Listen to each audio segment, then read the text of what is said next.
This video is going to be describing how you can do a screen capture using Google Meets. Now, I had initially suggested that you use OBS, which is also going to give you a lot more flexibility in order to do this, but let's say you're at home and remote and you only have maybe a Chromebook, you can do a recording with Google Meet. So first of all, I went to Meets up here in the address bar, meet.google.com. That's going to bring me to this screen where I can start a meeting, and I'm really only meeting by myself, so I don't need a nickname. I'm just going to hit continue.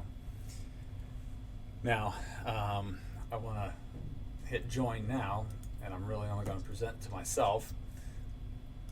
So I'm going to come down here to present now, and I have double monitors, so I'm going to choose a window that I want to present from, and that's going to be this one up here. Yours probably, if you only have single monitors, only going to have one choice, unless you have different tabs up or a dual window.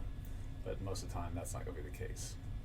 So now I'm going to be presenting, and then I want to come over to these three little dots down in the bottom right-hand corner, and I want to go to start recording. So once I start recording, it's going to ask for consent, because you don't want to record somebody else. Like if we had a group meeting, we don't want to record someone else without their permission, so everybody needs to accept. I'm just going to hit accept, and now I'm starting to record.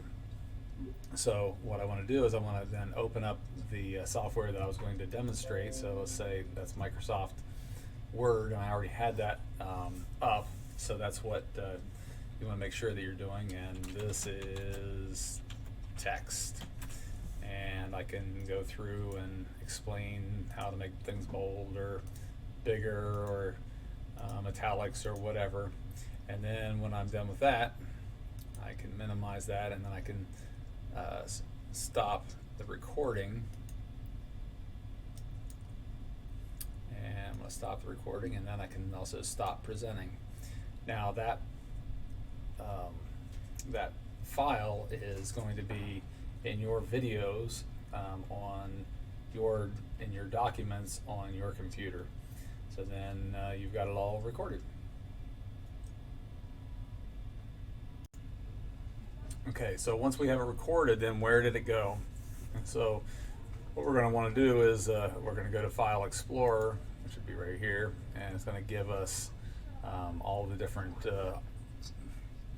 folder possibilities that it could be in. And so we have the desktop and the things. If we just navigate down here to videos, and I have a bunch of different videos here, and it's going to be right here.